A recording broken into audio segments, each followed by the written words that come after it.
Raw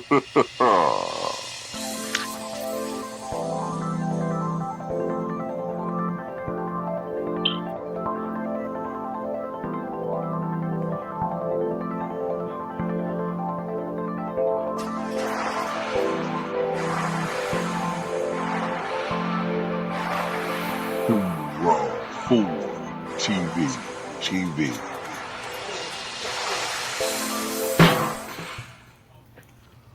What's up, YouTube? This is Too Raw 4 TV, aka Darth Apocalypse, and this is a different video.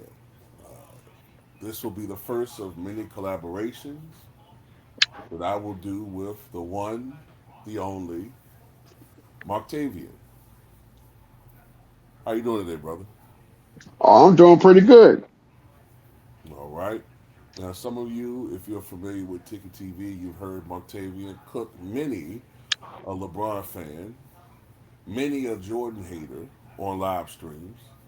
But he and I have become quite chums as of late, and want to feature him more on my channel, and hopefully he can also get on to YouTube himself more, prominently and make videos too, because this guy knows his basketball history and he knows the game inside. Well, I'm not gonna say inside out. He's not a basketball player, but he definitely knows the game. So this particular video, we want to talk about what the biggest differences are when it comes to Michael Jordan and LeBron James, as far as the gaps, the huge gaps between these two guys. And, the media loves to try to make it seem like this is a real, actual debate when this never really was a debate. This is a media manufactured charade. So, Mark want you to start off. Could you tell the audience what you think some of the biggest differences are as far as these two athletes are, as far as the mental toughness and the way they approach the game? Oh, well, definitely mental toughness will have to be, if not first, but in the top three. Whenever you challenge Michael Jordan, even when he was young, even when he was challenged, when he was in high school, not making the team, and he came back with a vengeance or a big chip on his shoulder, as his Hall of Fame speech totally proved to everybody that he carried that chip with him. And even to this day, he probably still pissed off that he didn't make the varsity team or the basketball team. So much so that he brought the guy that beat him out to his Hall of Fame ceremony. But when you challenge Jordan, when he felt challenged, and even when he failed, he came back better. He came back. People used to say, even Kenny Smith said, "Oh, well, when he came to North Carolina, he did not have a left hand." Next thing you know, what he started doing, working on his left hand. Next thing you know, he started being more aggressive. He started to basically go up the ladder. Now, Michael Jordan said the only person that can stop him is two people, Dean Smith and himself. So that just literally lets you know what type of mindset that he had. And even James Worthy, who was also a teammate with him in the North Carolina years, he said that I was the best player on the team when Michael Jordan got there for like 5 minutes because he worked hard, he worked on weaknesses, and going to another place is he didn't make excuses for those weaknesses. Now, LeBron, on the other hand, yes, he did not go to college, obviously drafted in 2003 straight out of high school. But the difference between Jordan and LeBron in that phase is ever since LeBron James is 15 years old, everything's been pretty much handed to him on a silver platter. I remember him being on that Slam magazine where it said the chosen one. I remember in the senior year he was given what was that, the Hummer, and he was driving to high school in that, and people was like just off just his potential.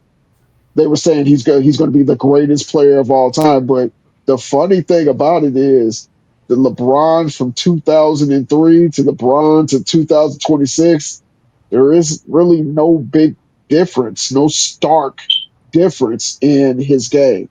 When you think of Michael Jordan in 84 and Michael Jordan, let's say in 98, you can see the gradual just honing of his game and not just being somebody who just goes to the hole, being able to kill you from the mid range, being able to, if need be, kill you from the 3 point line. Ask the '92 Trailblazers how that worked out for them. What the Jordan and LeBron are just stark differences in how they approach their own craft. Yeah, I wanted to touch on the thing you was talking about with Jordan's competitiveness. I remember reading that when he joined the Chicago Bulls in 1984, the most athletic guy on the team and the best dunker was considered Orlando Woolridge. And uh, by, I would say, the first month into that season, Jordan had superseded him as the most athletic player and the best dunker on that team. Uh, and some of it was obviously ability, but Jordan had a thing where he just had to be, you know what I'm saying, the ultimate winner. Like anything that, anything that he felt that someone was trying to usurp him on or anything that pushed his buttons, he always tried to be the best at or always tried to be improved, try to prove one. Like early on, like you mentioned, early in his career, Jordan was a great scorer from the get go, but some of his weaknesses was considered, oh, well, he doesn't have much range outside of 16, 17 feet. He's not a good mid range. He's not the best mid range shooter. His defense was considered adequate, but it could be better. I remember Oscar Robertson was critiquing him from his rookie year. Does Jordan really make players around him better? Absolutely. I remember that Yeah, myself. yeah, yeah. You had all these guys who was critiquing him from the get go. Jordan couldn't go well with his left hand. He couldn't go well left. All these criticisms, and he's like you said, the things that was considered weaknesses became his strengths. He became arguably the greatest defensive shooting guard, definitely one of the greatest defensive guards in the history of the game. He was the most deadly mid range shooter in basketball by the mid to late 90s when the league average for mid range is like 38, 39%. And it was considered great, and it is considered great to shoot 41, 42% from mid range. Jordan was shooting in 96, 97, 48, 49% from mid range, which is unheard of.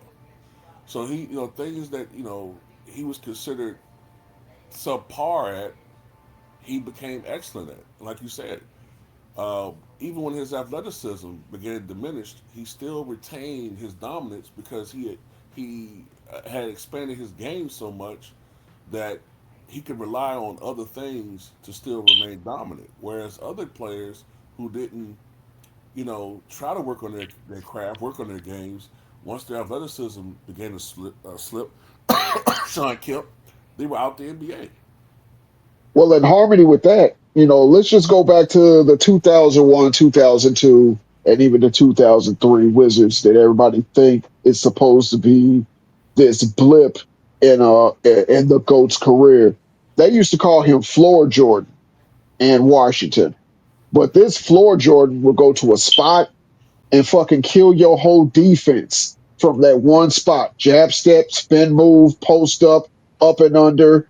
Um, and this is not playing against the goddamn Vancouver Grizzlies or playing against the Bulls when they were stripped down for parts. These were against Indiana, New Jersey, who went to the finals back to back years. This was Right. against Detroit, New York, who was still formidable, just coming off of a finals loss. He always put his best performance up when it seemed like that when the defense was higher, his performance was higher. And it's not like somebody who goes for 60 against the Sacramento Kings or the Phoenix Suns when they were a lottery team. I remember this stat that over 45% of Jordan's 40, 50, and 60-point games came between top 10 defenses. And let's just let that sink in. 45% of his 40, and he has a lot of them, 50 and 60-point games. He only has, I think, he has 3 or 4 60-point games. I think 3. I think it's Came four, again, 4. including Let's see. well, it's four the regular season. I think. Let me see. Uh, 59-point Detroit, game. Atlanta, Cleveland. And the fourth one will be against Boston in the playoffs. Right, so it's four. Right. And even that Boston, 86 Boston team, that is hands down a top defensive playoff team. No, you know what? It's five because he had the Oh, 69-point 64 game against against Orlando. Cleveland, 64 against Orlando, 61 against Pistons, 61 against Atlanta, and the 63 against Boston. Yeah, I forgot about that Orlando. Welcome to Chicago, Shaquille O'Neal game. Yeah. I'm gonna tell you another interesting stat. Of the 31 50-point games that he had in the regular season, 22 of those came against top 10 ranked defenses for that season. So it seems like the more points he scored, the better the opponent was, which is usually that goes against the grain for most great scorers, where usually their top scoring performances come against weaker teams because they're able to score more because the defenses aren't as dominant or James as Harden. good. Hey, I remember James Harden, man, had a 61-point game. I think it was against the Hawks when they sucked before they got Trey Young. And I think they were winning by, I think it was the Hawks or it was the Pelicans, 1 or 2. But anyway, they were winning by like 39. And he got mad because D'Antoni took him out the game because he wanted the stat pad to 70 or 80. Right. He wanted to Devin Booker his stuff to a 70-point team. The game is over with. You just don't have to get 70 points. I will be ashamed to get 70 points in a goddamn blowout loss. Yeah, That don't make any sense to me. no, it's crazy. It's crazy. Like, I don't get this whole stat padding thing. I remember when we was younger, and a dude would be in the game stat padding, and we didn't respect that. Ricky We Davis didn't. getting that triple double by going and shooting it at the other end, and then what did David Stern do? That shit don't count. Take that out the record books. Remember? Do you remember this game? Do you remember that game? I think it was Anthony Bowie when he had like that fraudulent triple double with the Magic about 96. Do you remember that game? Oh, I think so. If I remember correctly, I think they were playing the Pistons, and that's when Doug Collins was coach the Pistons. He went out. He went off because the head coach, Brian Winters, I think that's his name, right? Brian Brian Winters, Hill, the head coach of the head coach of the Magic at that time was it Brian Winters? Brian Hill. Brian Hill. Okay. He called timeout with like 5 seconds remaining, so that I think a player intentionally shot like a brick, so that Anthony Boyd could grab the rebound. Remember, Oh, I remember that remember now. that Yeah, Doug they Collins met it. refused to have his team come on the court for it because Right. he knew He what they he were pulled trying to them do. off the court. Right, That was a young Grant Hill team. Yes, he pulled right, him and everybody. Theo Ratliff, Terry Mills off the court, and they all right, were cussing at the Brian Hill. right, right, right, And right, then during right. the press conference, Brian Hill tried to like save face. He was like, "Yeah, yeah, maybe that wasn't the right thing to do." Yeah, Yeah, that it shit must have like been a that was bull not crap. respected back then. No, no, but now it's like, man, hey man, you hating on boy, that boy, man, he trying to get his numbers, man. Look, I remember many games as you do. Grew up in St. Louis, Missouri, so we had WGN Channel 9, and there'll be games where Jordan will have 35 after 3 quarters, And then the start of the fourth quarter, Bulls up by 20-25. Him hitting the pin, Rodman and Harper on the bench, getting those knees iced up. And Hey, that was boy. the norm. Yeah, and as a Yeah, fanboy, I'm not gonna lie, I was a Jordan fanboy as a kid. I used to get a little annoyed, especially if he was like at 45, and you'll see Phil's taking Mike out now. The Bulls are up by. I'm like, no, man, he need 5 more points for 50. But I remember that. I remember that game against the Pistons when he went for 53. I wanted him to get double nickel, and as soon as he got 53, you see him with the tongue out running up the court, and Phil Jackson stands up and takes him out. You see Judd Bushley coming in, and I'm like, no, 55, please do it for me yeah, I wanted him so badly to get 60 that against I the wanted him Pistons. to. Yeah, because at that time, that's when 60 was 60. I mean, 50 was amazing, but 60 was like it was just something you almost never saw, except for really Mike. And I remember a game against, I think it was in January '96 against the Sixers, and I think this is when Jerry Stackhouse was a rookie. The And 48-point Drummond yeah, in three yeah, quarters. yeah, Yeah, yeah, I wanted him yeah, to go for 62. That 60 as well because Jerry Stackhouse was running his goddamn, or Jerry Crackhouse as I like to call him, was running his goddamn mouth. yeah, man.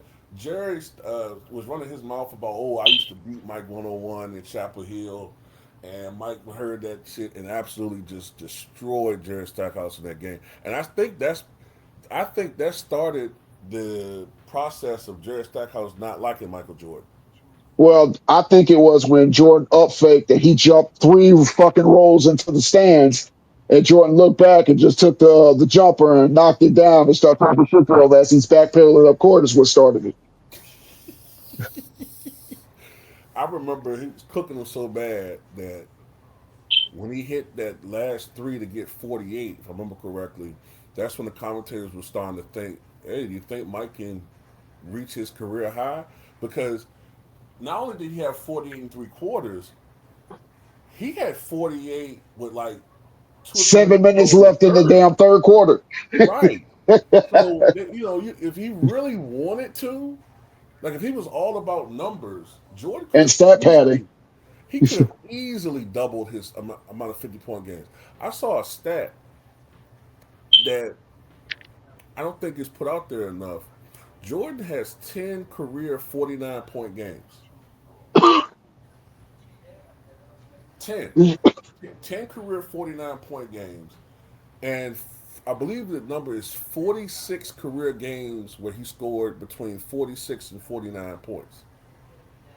And many of those games he could have easily, if he just forced it. Hey Phil, put me back. I want to get 50. He could have easily have done that, but it wasn't. Especially as he got older, it wasn't as important to him because why risk getting injured on a needless situation when we're up by 18 points? Well, not only that, he had the mindset, well, we're not going to humiliate the competition. They know That it's part, over. We right? know it's over. Let me get ready. And he played for the fans. He played for the showmanship, but he also played to win. He Right. wasn't over there against the Bobcats trying to score 60 and mean mug the goddamn crowd when everybody knows that the goddamn Bobcats are never making the playoffs that season. So it's like, where was that against San Antonio when you shot fucking 35.4% from the field? Where was that in 2014 when you needed a three to tie the game? And if it wasn't for Chris Bosh doing heads up, hot potato, your ass would be probably 2-8 right now. But that's neither here nor there. But that moves me to the contrast of LeBron James. LeBron James wants and always wants to be a front runner. Unlike Jordan, I can't see anything that he's actually worked on, added to his game besides excuse making, or even the next topic we're going to talk about is coaching or being coachable. Uh, when he was a rookie, of course, he's young, he's straight out of high school. I didn't expect much from him. He had globs and globs of potential, globs and globs of athleticism, and I gave him a fair shake. I used to always see Paul Silas, who was a great coach that doesn't get his flowers because of what happened in Cleveland, but we'll talk about that when we start talking about coaching. But he was just raw, pure talent.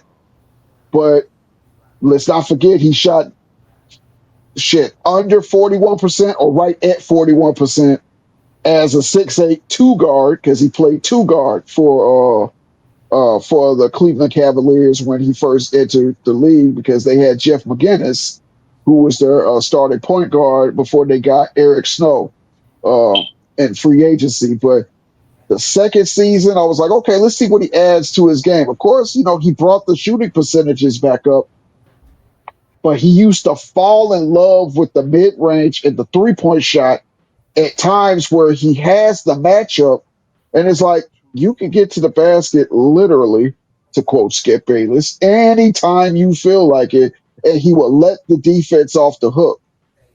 And I didn't see him add anything to his game in second season and the third season. So it got to the point where it's like, okay, I'm just, same tomahawk dunk, maybe a turnaround jumper that will go in every time you roll the dice, but I never really seen him add anything to his game. Yeah, it's like the thing about you know some of these the slurp networks or the slurp pundits. They'll talk about the once every 8 or 9 games, or maybe even less than that, when his shot is actually going in consistently. Like one of the things that always annoys me the most is they've talked about this 2007 run so often that the perception is that every playoff game was like that game five against the Pistons. It was not. Yeah, it was not. It was not. He But had a 10-point game. He had a 10 for 30 game. I think if you do the math, including the finals, he may have had out of that whole playoff run maybe 8 20-point games, and I'm throwing in the 48-point game. yeah, I mean, all I know is that during that playoff run, he averaged 25 points a game on 42% shooting.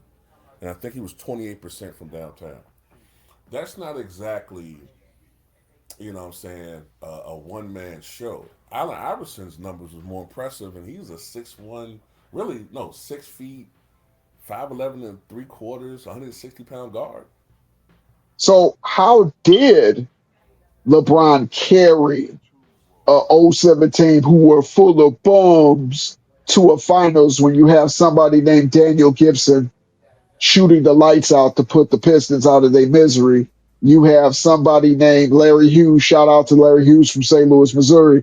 But you had Larry Hughes who was putting up numbers that was close to retired Jordan numbers: 21 points, 2.5 steals, and of course, I think he only played one game in the finals because I think he got injured, but he was part of the contributors shutting down Rip Hamilton and chasing around Jason Kidd. And, he was very underrated with that run. And I'm not just saying that because we were from the same hood and we used to play at the same park, but, I rooted for Larry Hughes. And he was actually,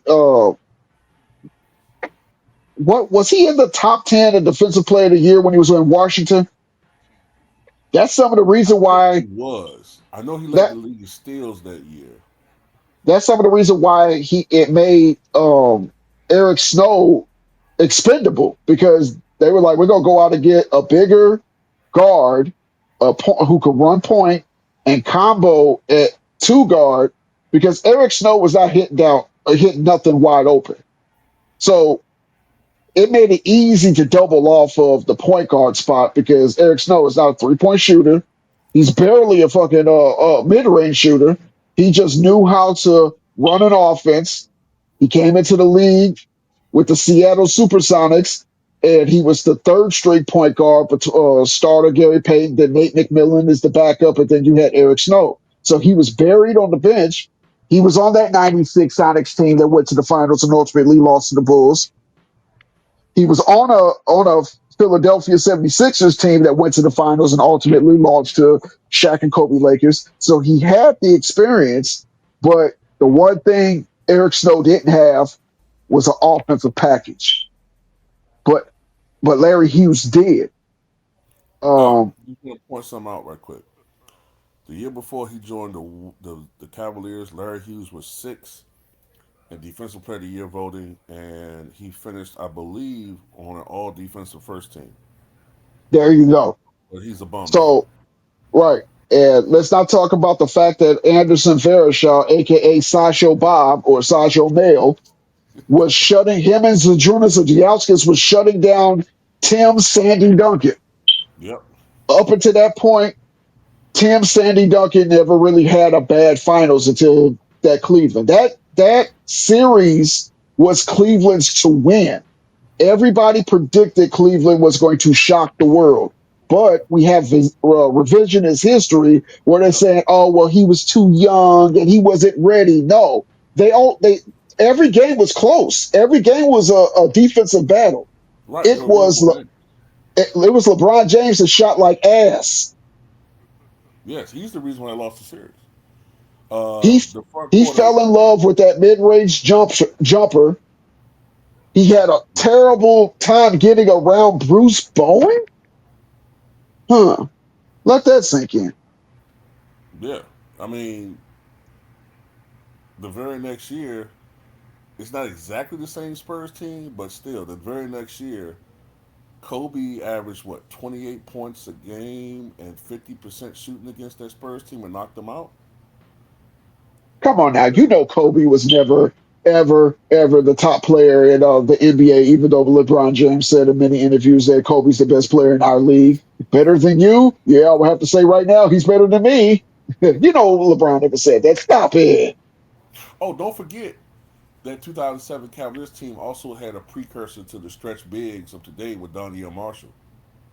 Oh yeah, I forgot. Danielle Yeah, who Marshall just and hit 12 threes in the game the year before that against the Raptors. yep, tying Kobe Bryant. Or was he with the Raptors? Or was it I forget. Uh, I think he was with the Raptors. Yeah, he was with the Raptors. Hit 12 3 pointers in the game. But now he's a bum. Yeah, yeah. It's all narrative driven. They Yeah, it's played their all hearts it's out. crap, bro. It's crap. It's crap. I remember watching those games. We were around. I was 27 years old, not a kid. I was 27 years old when they had that run, 26, 27. And the perception was that that Cavaliers team could win it all. It was no look with the Sixers. You kind of had a feeling. Look, this is a nice run, but we know they're Who's not kidding going to beat who? the They're Lakers. going down in no less Yeah, than six. right. They're not going to beat the Lakers, right? Um, and some people thought it might be a sweep. Well, With the Cavaliers, technically, right? With the Cavaliers, you had a feeling, we might be watching the beginning of a new era. We and might the be watching. narrative was if LeBron James did win that finals, he was already on a trajectory that was surpassing Jordan then. But Yeah, that quieted down because he got swept, and there was pundits saying, "Well, maybe he isn't as good as Jordan after all." yep, So yep. you would think in 2008 that they will, get back and repeat. And here comes Boston. And Boston was not created to stop Cleveland. They No, were not. nope. That's a lie put out there by Nick Boston was Ball. No, it's not. created because at the time in Minnesota, you had Kevin McHale, an ex Boston Celtic, that was working behind the scenes with his ex teammate, Danny Ainge, who was the GM of the Boston Celtics. And you don't need a slide ruler to figure this out. They was trying to bring Boston back to prosperity. No, Minnesota was not going anywhere because they were under the death penalty for the Joe Smith ruling. They didn't have draft picks. They didn't have anything that they were going to build a team with. So, in order to kind of make that happen, they traded the biggest asset to Boston. But let this sink in, everybody. They was about to trade Kevin Garnett to the Lakers first. But Kevin Garnett called Kobe and he was like, nah, I'm good. Mm-hmm.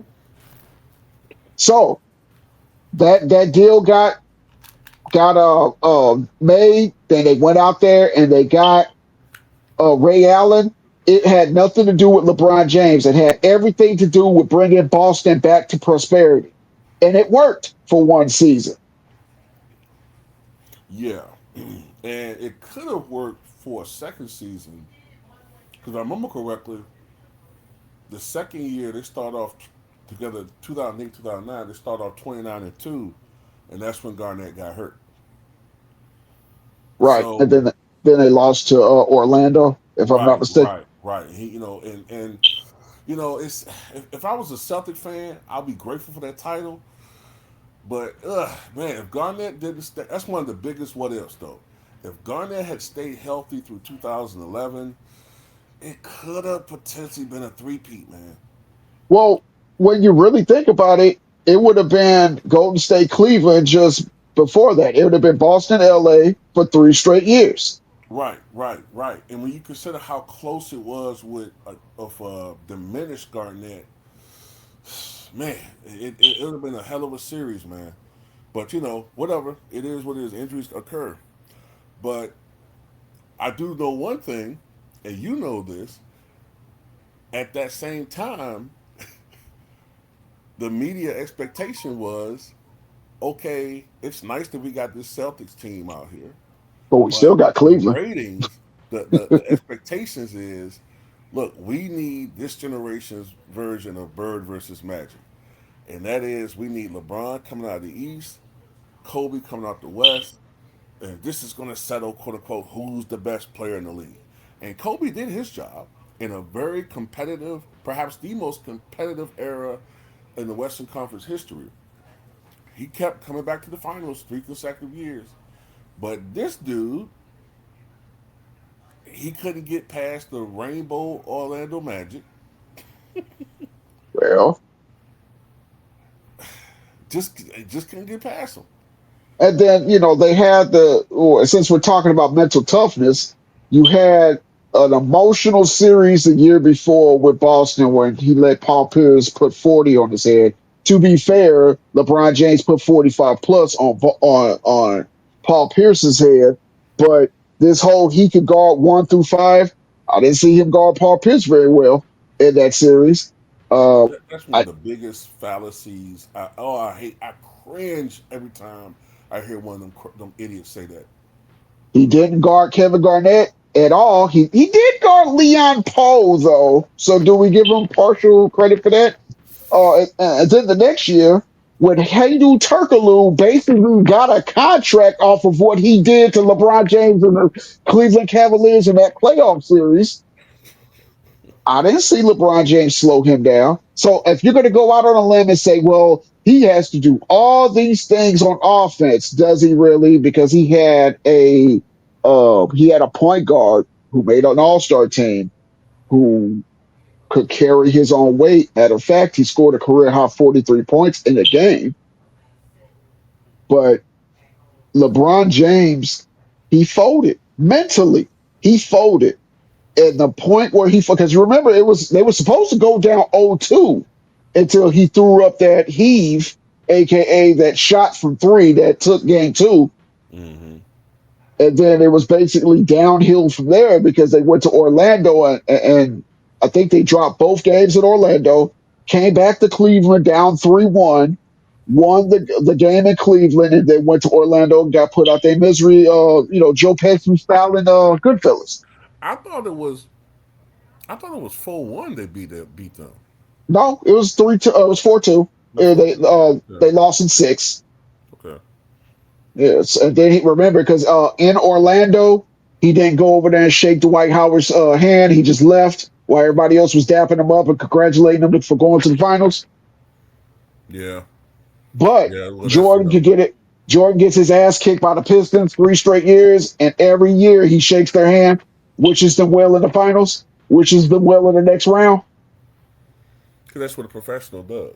A professional don't come on the court with a bottle of Henny or run around, trying to appease his questionable fan base with his shirt off doing warm ups or leave games early with to two or get three minutes treatment. to go. Yeah, to supposedly get treatment. Well, to be fair, when a team opens up your butthole, you got to get treatment for that as soon as possible, or it might leave a scar. So, I believe him when he said he needed to go get treatment because, the way he was walking back to the locker room, yeah, I was like, oh man, he doesn't look like he's looking too good. Well, Or did I would think him hanging around Diddy, he's kind of used to that though. well, you want to know something? Some people are bigger than others, but that's neither here nor there. And it was Dwight Howard that did it to him. So, so moving right along, Yeah. coaching. We all know and we all heard the stories from Dean Smith, from even Phil Collins, aka Doug Collins, and even from Phil Jackson that Jordan was the most coachable guy on the team. And we see that he was always an extension of his coach. Uh, there's one thing that I see on Common Sense, shout out to him. He will always point out the fact that there's that clip during a playoff run where Phil Jackson is talking and Jordan is just staring at him and just looking at every word that's coming out of his mouth. There's many times you look over Game 6 NBA Finals in Utah before the layup steal game-winning shot. You what do you see? Phil Jackson standing up, whistling, calling out a play to Jordan, looking at him, knowing what to run, knowing what to do, playing defense at an advanced stage. These are things that we witnessed with I look, I thought they were going to lose to Indiana in 98, and I could have sworn they were going to lose to Utah going back for Game 6 and Game 7 after they squandered their Game 5 when Karl Malone put on a show in Chicago with 39 points. I thought Mhm. momentum swung. I thought they were going to lose both games in Utah, and Utah was going to dethrone the champs. I literally thought they were going to lose a 3-1 lead, and I was proven wrong because without Pippen, when his back went out, and I don't give a fuck what he was talking about, he was not a decoy. Nobody knew Pippen was. Pippen was never known for showing out in the NBA Finals. He was never known for showing out in NBA Finals. I don't give a damn. Like, he's lying because his nose continues to get bigger and bigger every time we see him in an interview. Shit. Lepicchio. Radio. Shit, That's probably why Larson was like, Marcus. But he had to look, they scored 86 points. Jordan had 45 of those 86 points. And I know I got a GED, but according to my math, that's more than 50% of the total points scored. Yeah. He tried to let the game come to him. The only people that's out there really hustling 100% because Ron Harper was injured too, by the way, kiddos, if you're listening at home. Kukoc couldn't hit shit. Um, let me see who else was up. Judd Bushler came in. He was spotting. Steve Kerr forgot how to shoot, hit an open shot. So it was basically Longley, who was basically a walking six fouls at a point. Dennis Rodman, who was ready to go WWE on fucking Karl Malone, and Jordan. He was passing to his teammates. And then it got to game time, and he was like, Thanos, fuck it. I'll do it myself. Yeah. Yeah. Those last 2 minutes, I think last 2 minutes or so of that game is the greatest sequence in NBA basketball history to me, man. Especially playoff history. It's the greatest sequence because you saw him excel on the defensive end with that key steal when Karl Malone thought that he had cleared and he came from behind with the steal. And you saw his IQ at play as far as getting quick scores to make sure that they get the ball back. And also, like you said, listening to his coach. Mike had shot a lot of shots because of fatigue at that point in time. He was older. They played a lot of minutes. And some of his This shots was would a fall a little defensive bit. battle, a lot of pushing, shoving, Right, right. A lot of diving on yeah, the floor. right, right. This is when players actually play defense, which takes away from your offense.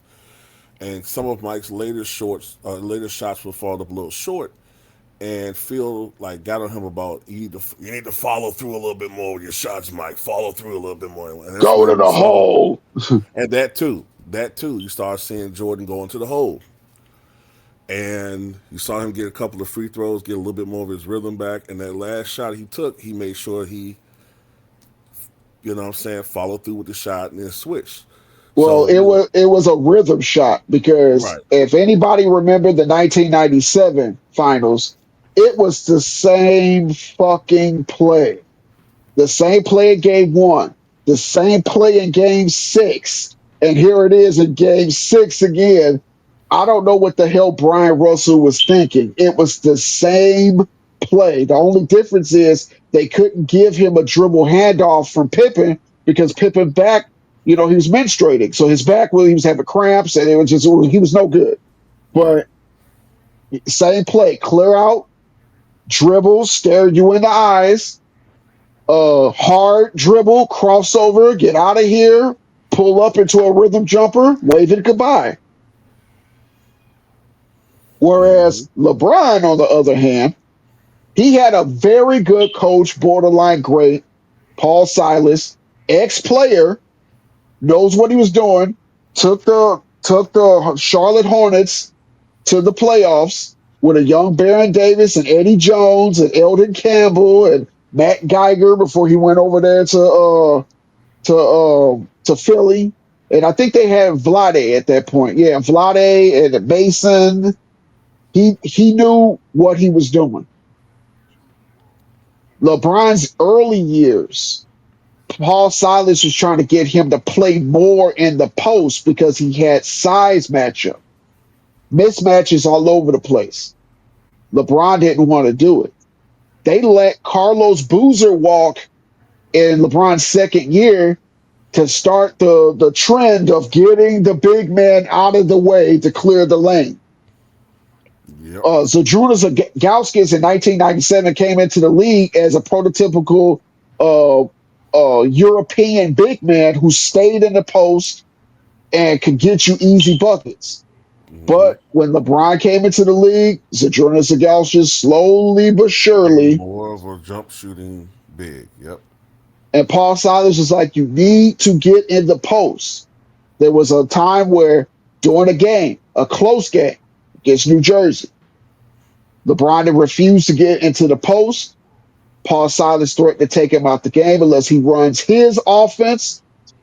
Then, after the game, after they finished losing the game, LeBron James went upstairs and the code red was called on Paul Silas. And again, that was Paul Silas' last coaching gig because now was officially blackballed. Because how can you do the young player like that? And see the things that Paul Silas was trying to tell LeBron back in year two. You see, he's still struggling with it in year 24. He struggles in the post. He struggles with physical play. He struggles with pressure. He still got to stand straight up and look at the ball when he dribbles.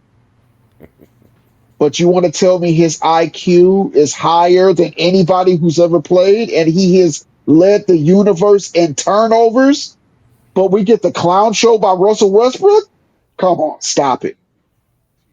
He could not be coached because when you try to coach LeBron, he'll get you the fuck up out of here. As Brendan Malone, as what's his name? Not Larry Brown, Mike Brown twice.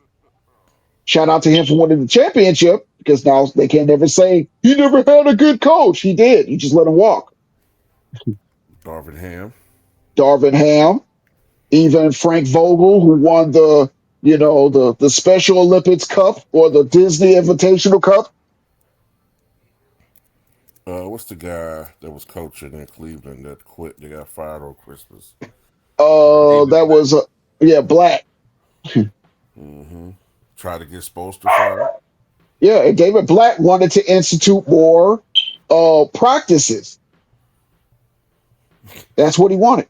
But, Code Red, and I'm not talking about Mountain Dew either. Yeah, So Brett that was so deep, disgusted by NBA coaching, he never came back to the league. right. The NBA culture, I should say. So look, this thing about LeBron James being coachable, it's funny that the only time that he's coachable is when he's playing for his best friend. And even he wasn't even coachable then. JJ yelling at him, quit fraternizing with the Phoenix Suns. LeBron, LeBron. And he just ignored him. Hey, y'all want to take a shower together after the game? I know we lose about 25, but y'all want to take a shower? I'll wash your body, you wash mine.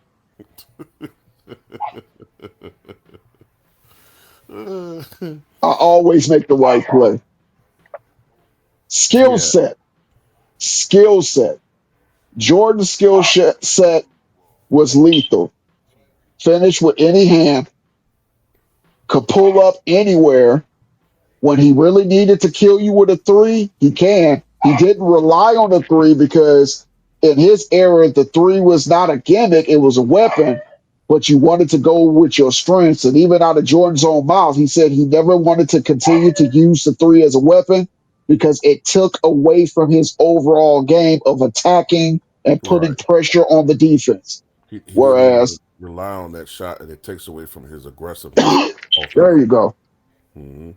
Whereas LeBron James started falling in love with the three so much so that he was jealous of a certain light skinned player in Golden State, where Man, he's we're simpatico right there because I was just getting ready to say the reason why one of the I think the main reason why he started the only because you notice that's the one thing he did work on those deep threes, and that's only because of jealousy of because of the attention Steph Curry was getting.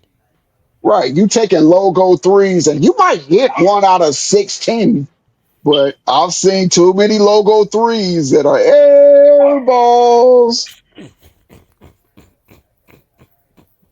And it's like if you Steph Curry, if you Lillard, okay, I'll let you take that because you have a higher percentage of making that. LeBron, that ain't you, sir.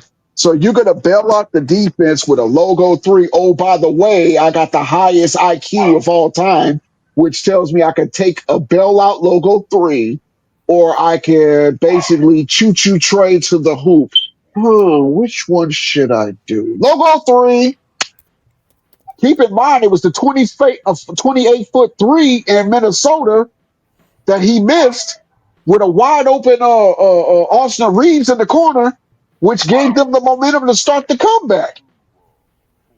But I got the highest IQ in the universe.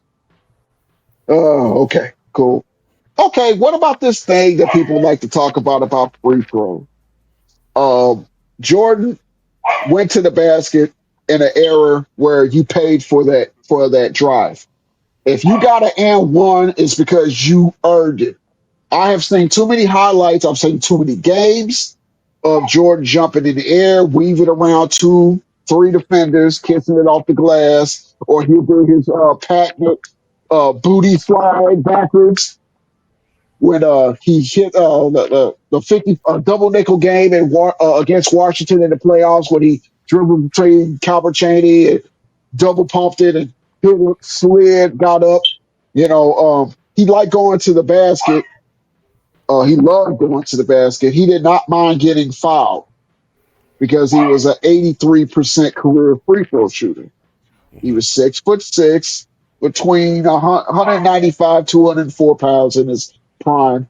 And you have LeBron James, who is 6'8", 6'9", depending on who's measuring him on Tinder, between 240 and 260. And he's afraid, as big as he is, to go to the line when you need it. Let's go back to something you said about the game in Utah. When the game was getting out of hand and the crowd was just, they used to have that meter on NBC when they come Hmm. back from commercial and the meter to show the decimal level of how loud the crowd is in Yeah. Utah. And you see Phil Jackson talking about what does Michael do when the shot's not falling? Everybody know who's a Jordan fan. If the shot's not falling, He's It's going to going try to through. up fake Yeah. and then try to get to the cup. And you hear either Isaiah Thomas, before he became a bitch ass nigga, or Doug Collins will say, "See, that's what Jordan's do. He's taking the crowd out of it. He's getting to the free throw line. It settles everybody down. He's getting his rhythm from the free throw line." And then next thing you know, you look up, and especially a lot of those games against the Knicks in the '90s, when Allen Houston is playing tough defense on him, or they throw Mills on him, or they throw Chris Childs on him for some fucking strange reason. I never understood that. But he would get him in foul trouble, get to the line. You look up, he's shot 10 shots, but he got 15 free throw made. Ended the game Hmm. with 51 points, yelling at Jeff Van Gundy. But that's neither here nor there. LeBron James, and that's some of the things that always turn me off about him, is he'll shy away from the contact and then pass it off. And it's like, dude, you could have just went up, get fouled, get the person in foul trouble, go knock down your free throws. But has he ever shot 80% for a season in his career? Nope. Why is that? He works on his Uh, game, right?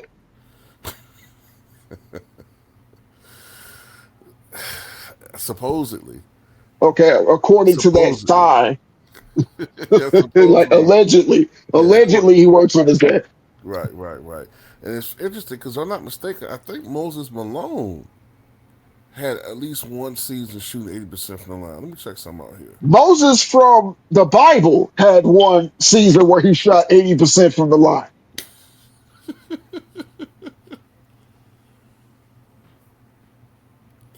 And you know that stat that I talk about where LeBron's a 74% free throw shooter, but in the four quarters, and this is probably why he doesn't do it.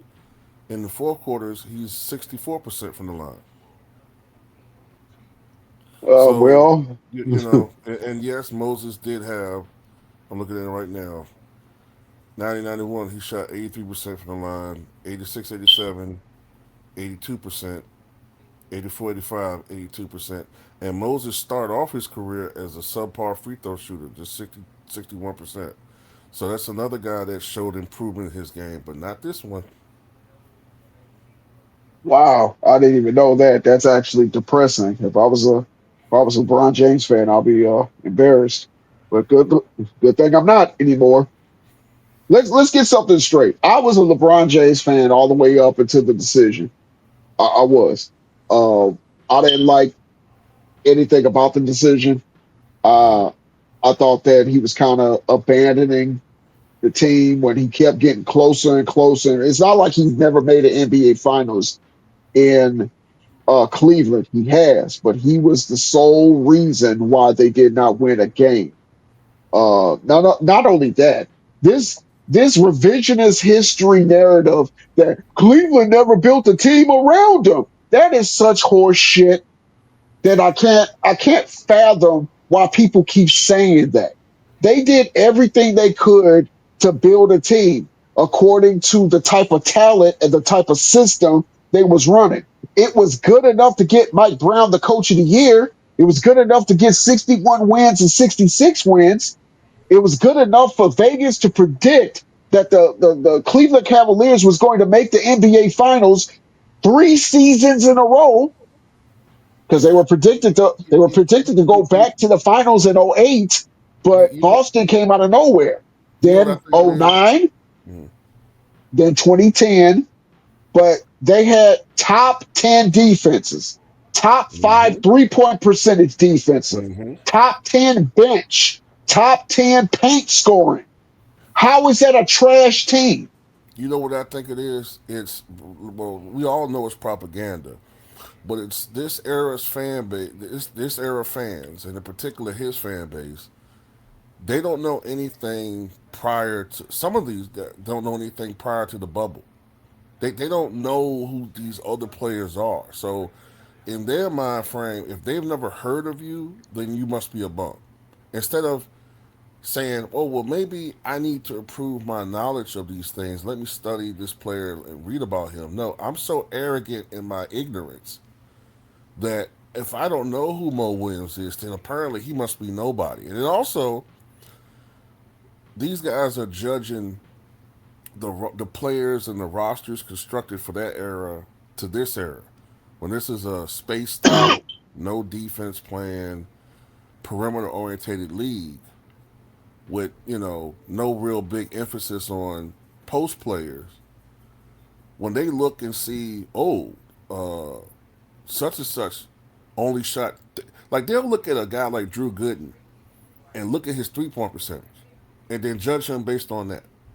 But Drew Gooden was not that type of player. I He was understand a that. And, he was a yeah, lunch bucket defensive player that will you chase down rebounds and you play solid defense and you right, give the ball to LeBron, you give the ball to Mo Williams, you spread the floor so Anthony Parker, aka Candace Parker's brother, can have an open 3-point shot. You spread right, the floor so Jabari Moon, a Harlem Globetrotter, everybody who's keeping up at home could slash to the basket.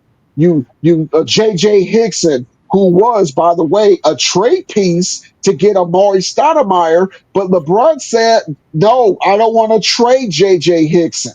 So that's why the Amari Stoudemire trade fell through. So what did they get instead? Oh, I don't know, ho hum, a fucking 20 and 10 Antoine Jameson. Oh, I know he was on the clearance rack at Walmart, marked down several hundred times. But this is the same Antoine Jameson that went Glock for Glock against Kobe, and they both had 51 and 10 in a win in Golden State.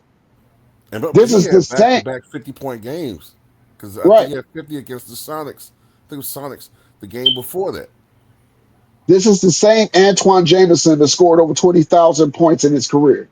This Right, is the same Antoine Jameson that he was a hot commodity, and Cleveland landed the trade.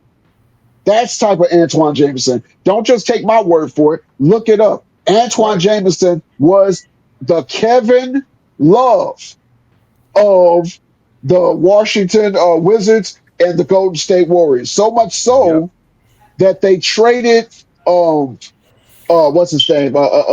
Carter. Vince Carter for Antoine Jameson on draft day. Yep. And before the Cavaliers acquired Anton Jameson in that playoff series, uh, when the Cavaliers played the Wizards, people forget Gilbert Arenas was injured, and in his absence, Anton Jameson averaged 30. I think it was 31 and 12, 31 and 11. Excuse me, in a losing effort against the Cavaliers. So the fact people call this guy, oh, well, he was washed up. No, he wasn't. He just happened to look washed up playing with this bum, which is what tends to happen with all great players playing with him. They don't look the same playing with him. Yeah, they wanted to turn him into a stretch power forward. And at that time, Antoine Jameson, he can hit the three. Don't get me wrong. If you leave him open, he can hit it. But that is not the crux of his offensive package. It's like Nope. me going out there and buying a PlayStation 5 to see if it's going to melt my toast. It's not built for that. If I want toast, get a fucking toaster, not a PlayStation 5. That all these pieces, Kevin Love, Chris Bosh, Antoine Jameson, they were supposed to be power forwards under the basket, getting rebounds, putbacks, jump hooks, playing defense. No, let's turn them into spot up shooters. And when they fail, because of the system that we can only run because LeBron James' package, partner upon, is so small, double partner upon, that we blame those players and not the system that they are forced to run. Don't forget, people forget this too. The revisionist history is that Shaq was washed up when he was acquired by the Cavaliers, but the year before, Shaq was an All Star. He was an Oh, All Star with the Phoenix Suns. That was his last All Star team when he averaged 17 and 8 and he dropped a 45 and 20 piece against the on, Raptors. there we go. Against the Raptors. I remember You that. beat me to it. And Shaq drew 1.8 million All Star votes that year before, which was third amongst centers behind Dwight Howard and Yao Ming. So he Was was that the not. one where he won Cole All Star MVP for the last time? Let me check that out. Let me check. I think it was. I think it was. Let me check it out.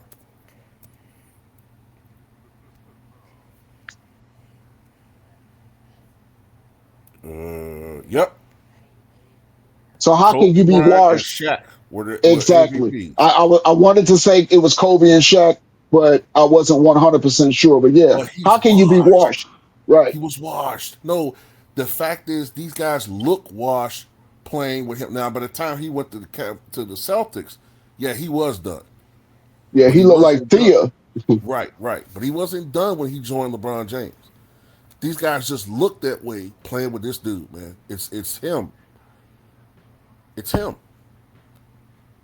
And that's why this narrative gets on real basketball fans' nerves. Because I got a theory. If you're a casual, you like basketball, you know what I'm saying? Or you watch basketball. If you are a fan of basketball, you like basketball. But if you love basketball, you study basketball. And I've been studying basketball since 1993. Also played it in my heyday. It's very good in my heyday before I got stung by bees. But that's another story for another time. But yeah, it's just these narratives drive real basketball lovers crazy. Kobe was never the best player in the game. Are you fucking kidding me? Did you not see 2001 through 2012? Did you not see him carry his team for 2 months out of the year, 40 plus, averaging for a 30-day period twice in 1 year?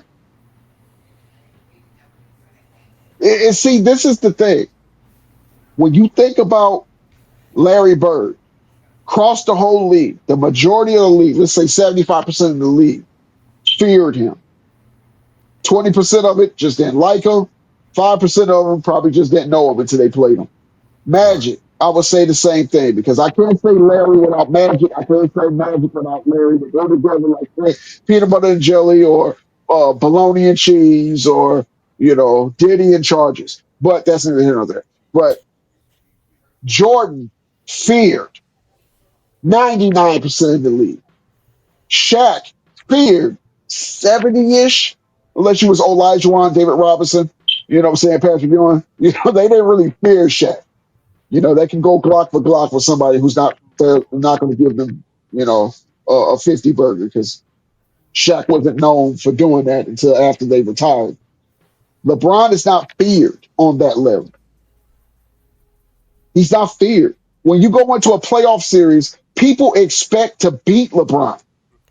When you go into the finals again, they expect to beat you. How is that feared?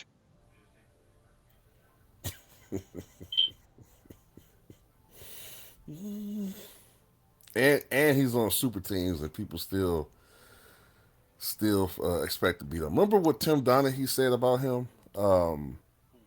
He said when the guy that was got caught up in the gambling scandal. Oh yeah, yeah, yeah. He said He's- even in games in which we knew we were going to make beneficial calls to help his team, we would still bet against the Cavaliers or whatever team he was on because we knew he would find a way to lose. well, If so that's you not an saying indictment on him, so are you saying that LeBron James is the Brett Favre of basketball? I'm saying he's the bad luck schleprock of NBA basketball. Oh, damn. Okay. Look, I I know I'm wanted to kind of love going him. way out there. I know I'm kind of going back with that one, Oh but yeah, I know. I had to get my thesaurus and my history book at the same time. But remember the Pebbles and Bam Bam cartoon? Ooh, hey gang, ooh, wowsy, wowsy, woo woo. He was everything fucking horrible always happened when he came around. Just bad luck. oh hell, I thought that was Uncle Remus, but Okay. that's neither. That's neither here nor there. Yeah, It's just crazy. These two players should not be in the same bracket with each other. I don't give a damn if he plays for 25, 35, or 45 years. I've seen too much by LeBron James that makes me question his overall, basketball acumen. That it's like when you watch, look, I'm going to say it like this before we get out of here.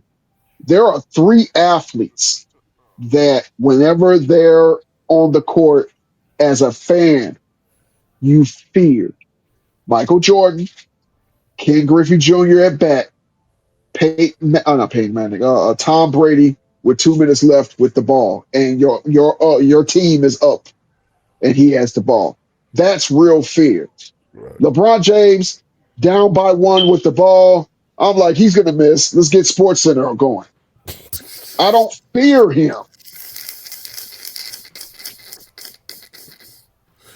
Yeah, yeah. I don't disagree with you at all, man. Like usually when LeBron has the ball in his hands, and if it's 10 seconds to go, I usually expect him either to pass it off or he's going to put his head down, drive to the bucket, and hope that he gets bailed out with a call or hopes that he can get an uncontested layup or try to score. He, he's so predictable.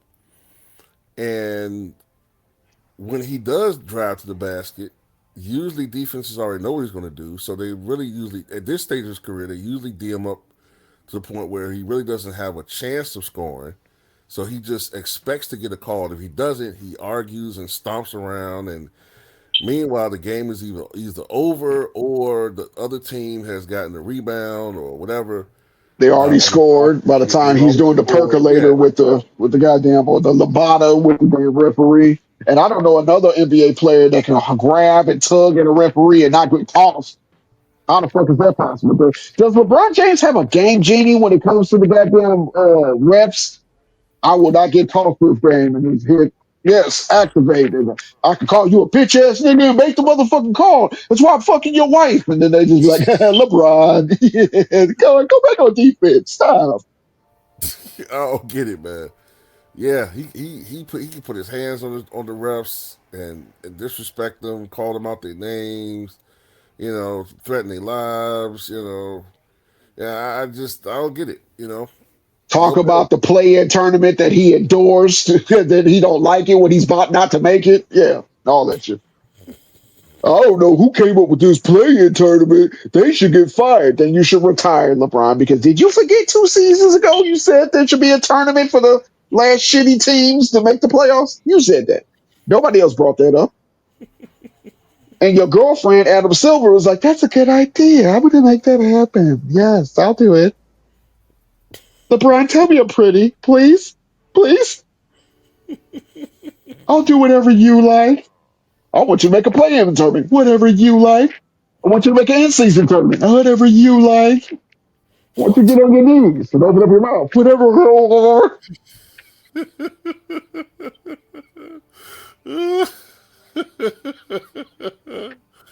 Oh my God, man. Bark like a dog.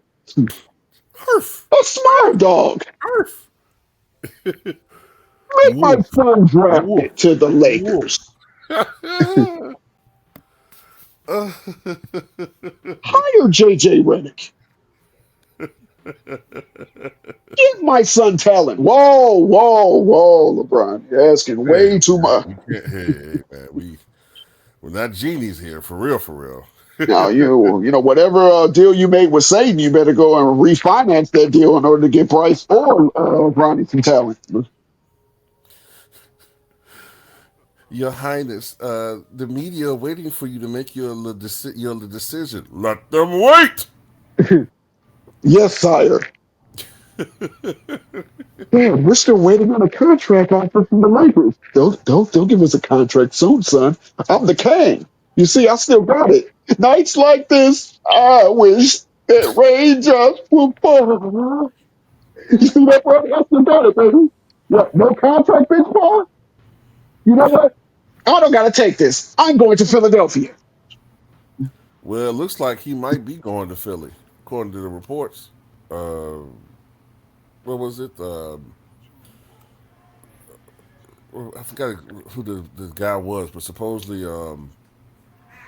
the If it's Lakers are going to Shams, I don't cut. believe anything Shams says. Nah, it's some other guy, but I think he might be, Clutch affiliated too. But supposedly he's some Laker insider, and I think the Lakers are supposed to be cutting.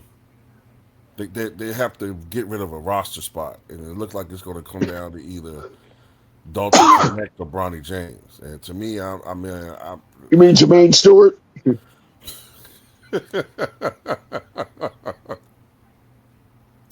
I remember I did a video a couple years ago talking about how he looked like him. He do look like Jermaine Stewart. No, he looks exactly like Jermaine Stewart, or if LeBron James identified as Jermaine Stewart. You know, we don't have to take our practice seriously. No, you don't have to take our goals. What the fuck was the lyrics We'll of work that? on that. We'll work on the lyrics. But Yeah, I can't remember the but lyrics of the damn song anymore, man. But yeah. but yeah, you know what, man? If he did go to Philly, God, man, I'm sorry, man. Well, that just increases their chances of not making the NBA Finals. Is he going to actually like go to Philly and No, they're guard it's just heavy?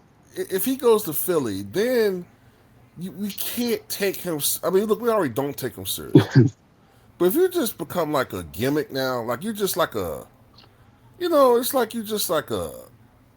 The traveling circus. Do, do, do, do, do, do, do, do, do, do. Look at my son. He's the only one in America that can miss consecutive shots without making one. Look at him. Kern, Kern, Kern, Kern. Go, Brady! And then when he makes one, he beats him with a belt. I told you not to make it. You're embarrassing me. Ronnie would go to Philly and instantly be on SSI because his game looks like it's remedial.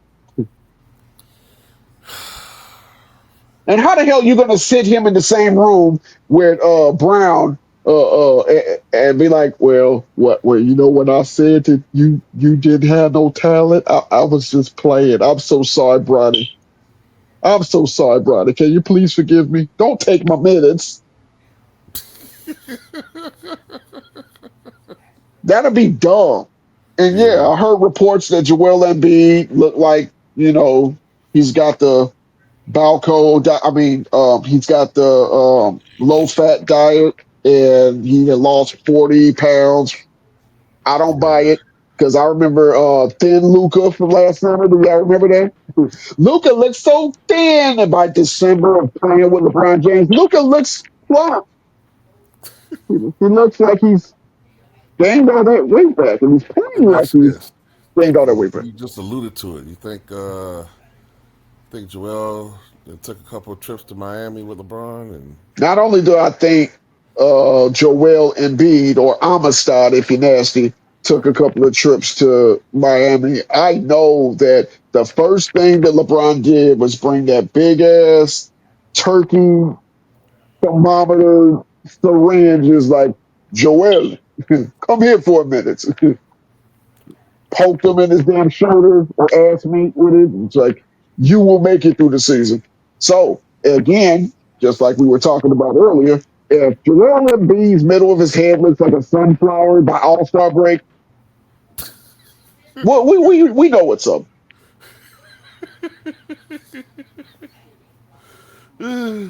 Joel Joel? Embiid's playing great. He has 43 and 12, and by All Star break, he's looking like Mr. Burns, weak, disheveled. We don't know what happened to Joel Embiid. He got off to a great start. Remember that 2023 AD? Remember that? Getting off to a great start, and LeBron ain't getting his numbers, and they went up to Toronto and got the shit beat out of him. LeBron had 30, AD had 16. They lost by 15 or something around that. But look, I can't take any of this seriously because it's like as the LeBron turns, and it's just depressing. I'm just to the point where it's like Bill Murray's Groundhog Day, but worse, man. You It's like put every your little day. hand in mine. Like shit, I heard that song last night.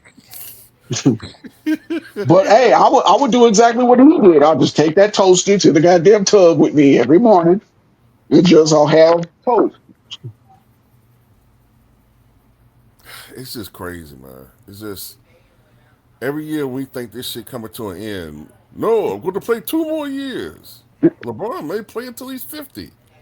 Like, god damn, bro. Like, He's trying to keep that scandal as far away from him as possible. Those fucking scandals are knocking at his door. Let us in. Knock, knock, knock, knock. Please, let us in. Like, no, I'm gonna keep it's to the point playing. now. It's to the point now, man. It could be like shit. Barron Trump has just been elected the 55th president of the United States. Also in news, LeBron James has just scored his 80,000th point. For the Cincinnati Rice Cakes in a double overtime loss. The Cincinnati Rice Kings. Right. And the Bryce league is James scored considering a career high 37 points with 9 of 48 shooting from the field. right, right. Matter of fact, it'll be called the LeBron Rice Cakes. Well, Cincinnati is in Ohio, and he doesn't Yeah. like Cleveland, so it'll have to be the Cincinnati Rice Cakes. LeBron James, who's now a half cyborg, contributed with contributed with 9 points and coming off the bench. But as we all know, he has to recharge and be prepared for the remaining 48 games of this season. Adam Silver just announced that Tesla has made their own rechargeable LeBron station in every stadium across the NBA. So he could keep going and going and going and going. There's reports out of the media that NBA fans are committing suicide in their homes every time the Cincinnati Rice Kings are playing the Lakers. And here with commentary is too old for TV. Only thing you're doing is grumbling like Sideshow Bob rocking into a rake.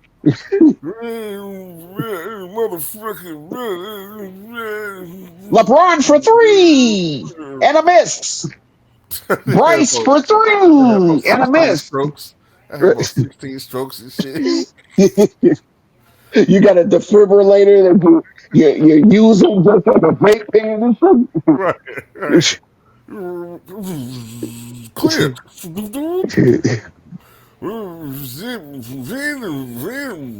Bronny James is a tennis instructor, an influencer, a game player champion. He has yet to hit an open three and make it since the 2027 season. Bronny for three, and we all know Curve, the broken strike glass. continues. The streak continues. He's now missed his last 9,874 three-pointers. And then he makes one. That right there made me the GOAT. Jordan never made a three after missing 10,000 of them in a row. Jordan can't do that. Yeah, Did you say Yachty? yes, I did. Jordan still, at 97 years old, has not said a word about LeBron. He's living his best life with his fourth wife, and he's actually made triplets. They all look the same. And, oh, this just in. Each triplet had triplets of their own, and they're all boys.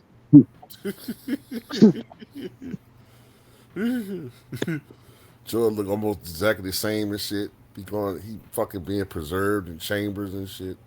Right. Got a Kango with a cigar in one hand, Pippin's severed head in the other.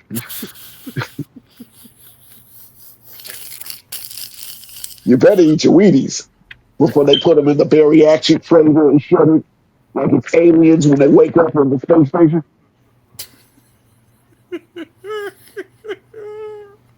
And then at LeBron's retirement ceremony, guess what he's going to do? He's going to have that Will Smith, why don't he love me, man? Crying into fucking Rich Paul's arms, takes his hat off. Let's see the credits roll of his career. Oh, that would be the days. But LeBron and Jordan should not be in the same category at all. I'm sorry, they just should not be. No, they shouldn't be. If Michael Jordan is a Category 5 hurricane, LeBron James is a A light storm. I'm gonna say a light sprinkle with one of them days where it's like sprinkling, and it's half the sky is like clear, and you wonder what the fuck, how it's raining. One of them. He's that shit. You know what I'm saying? But no, I'm exaggerating a little bit. I mean, he's good, but I mean, he's just not. No, man, If he's not. if Michael Jordan is a Category 5 tornado, LeBron James is that dude that's on the grass before you go to work in the morning. Shit. It's annoying. You flip on it. You're like, where the fuck did you come from? And it's 4-6 in the finals. So that's all. I don't know. He was 4-6 in the playoffs this year, and he's 4-6 in the finals. If I was him, I'd have just retired. That you can't get no better stat than that if you're LeBron James.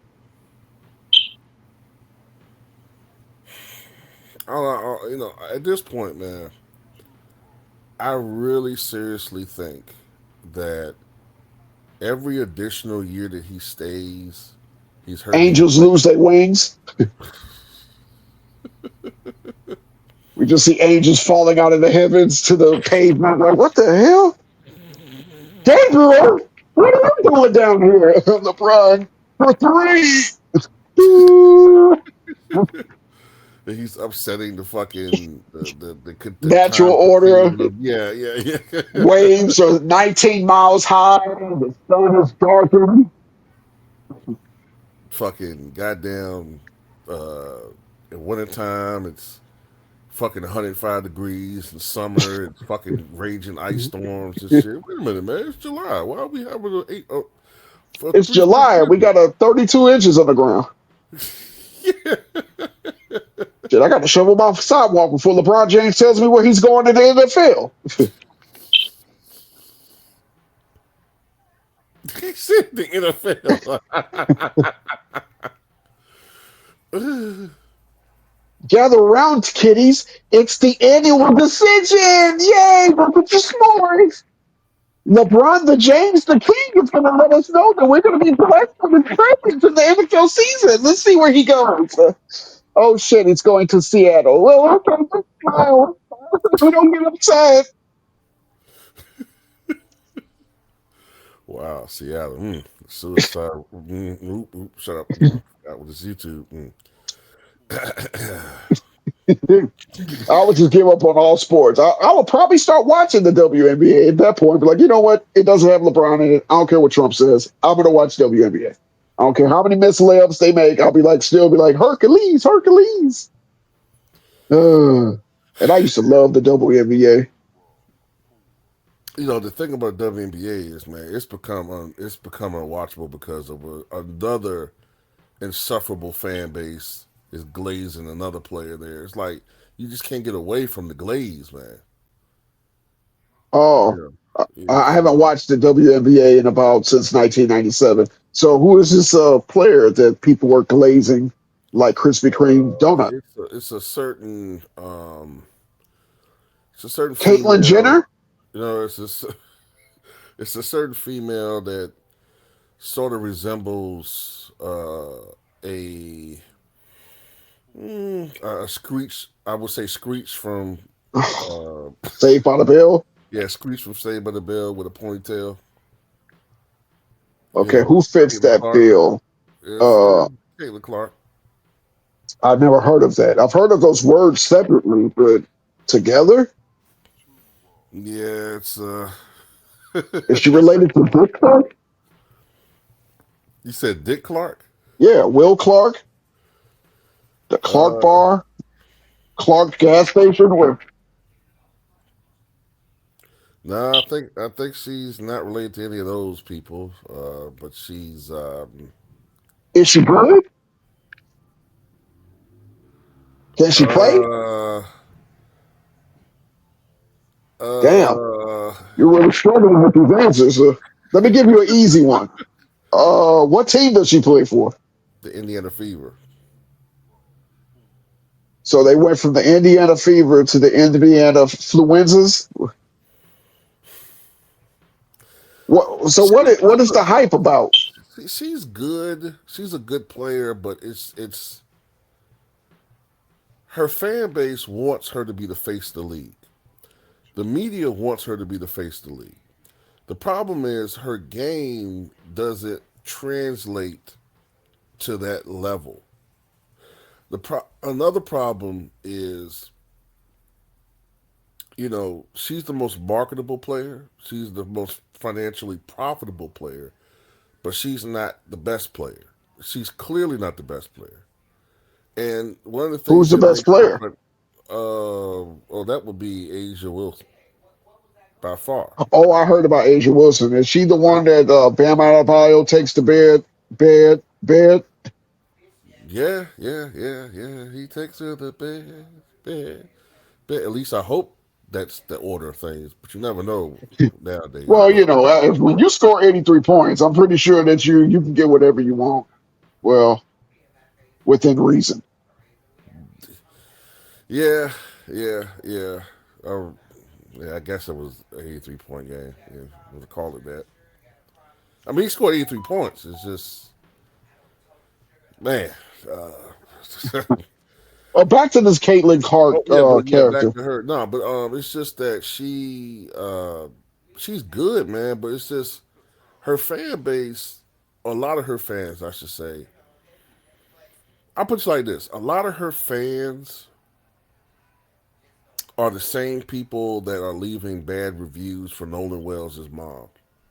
Wow, Officer Brandon Tatum is her I family. would assume Brandon Tatum is a huge fan of Caitlin Clark. Now, I'm not trying to say Caitlin Clark herself has that mindset, but it's what she represents to these fans. Because all this crap started because people didn't know who the hell she was.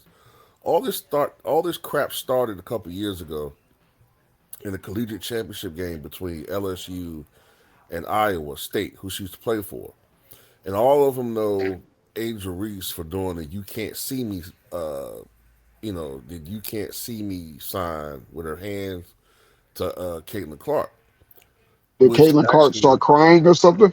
no, it's just that the irony is Caitlin Clark was doing that to other players the whole year. So when What's the Angel problem? Reese did it back, certain fans looked at the obvious dynamics, right? And they just couldn't stand this uppity Negro girl beating this white girl. So they looked to find out who she was. And a certain contingent of fans just rallied to this girl's cause as if she asked for them to come and made her represent something that they need. They needed her to represent something, which is uh But can she I'm play? just gonna say I'm gonna say white excellence. Okay, I'm just gonna say it. Can she But play? can't so she can't play, right? She can play, but she has a lot of flaws. Like the same things that people talk about with other players, bad shot selection, inefficiency. Uh, Sometimes she makes bad decisions out there. She's a terrible defender. She leads the league consistently in turnovers. You Apple or know strawberry? what she say? Apple or strawberry? Oh, well, I would go with Apple, but but she leads the league in turnovers. And if you just mention these things, then they call you either a Caitlin Clark hater, or if you're black, they'll say you're a racist. Oh, this sounds familiar. Yep. So So how you long can't. she's been playing in the league? Like 10 This is her years? third year. No, this is her third year. So she can get better, right? She could, and I'm not rooting against her, but it's just that her fans are very. You know how LeBron fans are. Look, I just got my antidepressants. Don't bring that up Okay, again. But okay. yes, I know. Yeah. Well, I'll put it like this: they're so bad they make LeBron fans they make a run for their money. That's how bad they are. These people are so bad that they conspire against other Indiana Fever teammates. Like Kelsey Mitchell is a really good player. Matter of fact, some people say she's the best player on that team. And Caitlin Clark fans hate Kelsey Mitchell. They don't like her getting any credit. And another thing that's interesting is the FIBA team was just announced, and Kelsey Mitchell was left off that team, even though she's one of the best players in the game. And some people think Why? it's, some people think it's sour grapes, like to lessen her Wow. greatness, to lessen her impact. Like, okay, well, if you're considered a better player on this team, by certain fans, we're going to take away from your proposed greatness by not letting you be on the FIBA team. It's almost like kind of like mirroring what they did to Jalen Brown a couple of years ago when they left him off the Oh, Olympic team. for politics reasons. Well, yeah, yeah, yeah. It's some similarities to that. You know what I'm saying? And it's just and that's what's bothering me about sports. It's too much politics getting involved in sports instead of just rewarding players based upon their play. We're playing all of these games now where Rewarding players based off who they cool with, or rewarding players off of the agency that represents them. And, okay, yeah. yeah, a lot of stuff like that going on, man. Appeasing certain fan bases, and it is what it is, man. That's why I don't really. I was pledging on and promising to my subscribers I was going to follow the WNBA more closely, but other than watching Showtime videos, I really can't get into it, man, because their fan bases really turn me off. It really does. Wow. Yeah, but That's sad because I remember when WNBA used to be very competitive. It used to kind of rival playoff games with the NBA for a yeah, short period of the time. first I remember I remember in 1997 when it first debuted, and I remember one of my favorite players was Cynthia Tina Cooper Thompson. Oh, and I'm Tina sorry. Thompson. Well, yeah, I kind of think I know why you like her, but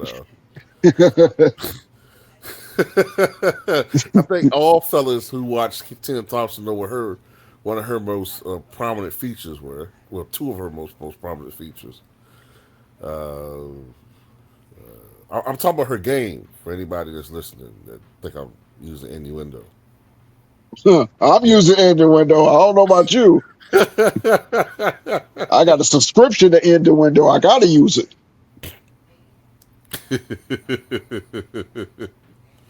But nah, but you're right though, man. Like I remember that first year, man. The WNBA was so. That's another thing too.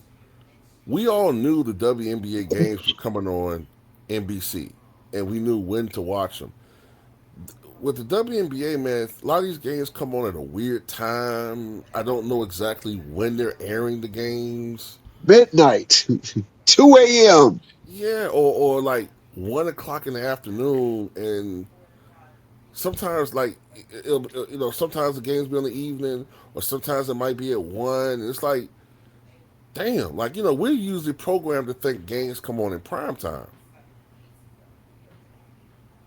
So it's like I don't know, man. It's just hard sometimes for me to watch these games. Well, I do know that WNBA has replaced Sunday Night Baseball, and I feel some type of way about that because I'm a baseball fan as well. But yeah, that's kind of depressing. I haven't really watched Sunday Night Baseball since shoot. What's the guy that died? He used to be on there. Joe Morgan. Joe Morgan died? Yeah, Oh, man. yeah, he died a few years ago. Damn, I didn't know that. I like Joe Morgan. Yeah, I mean, so you got to remember he played in the 60s and 70s? 70s. Yeah, yeah. Yeah. Yeah, he died a Yeah, few years man. ago. Yeah, he died a few years ago. But yeah, I used to watch Sunday Night Baseball religiously back in the '90s into the 2000s, and then I kind of watched it sporadically into the 2000 teens. But this new era of baseball, I just don't like it, man. I just don't like it. I don't like how I don't really know these new players. I don't like how everybody plays the damn same. Analytics have ruined sports to me. I'm sorry. Analytics have just ruined sports. What happened to the contact hitters? They disappeared. They went the way of the dodo. Yes, my God. What happened to the Tony Gwynns and the Rod Carews and the Pete Roses of baseball? What happened to those dudes? I love contact Well, hitters. three or four of those guys died. That's number one. Number two is baseball's taught uh, power first, contact last. The only time they go for contact is when they are down in the count 0-2 or 3-2. And I was always taught you take the best pitch and you try to center the ball, and whatever happens, happens. If you drive it, you drive it. If you get a single, you get a single. You get a double, you get a double. But it just seems like if you're not cranking out a home run or a double, the strikeout rate has like soared through the roof, and it's crazy. This is And what kills me. Go ahead, go ahead, go ahead. I lost interest after the whole Houston Astros scandal. I Oh, with really the did. stolen the signals Yeah, and beating on cheating and trash all that cans. shit. Yeah, I yeah. just don't think there was enough outrage about those innocent trash cans that suffered beatings game after game, and most of those trash cans were black. You see what I'm saying? And they got beat for no reason in Houston, Texas.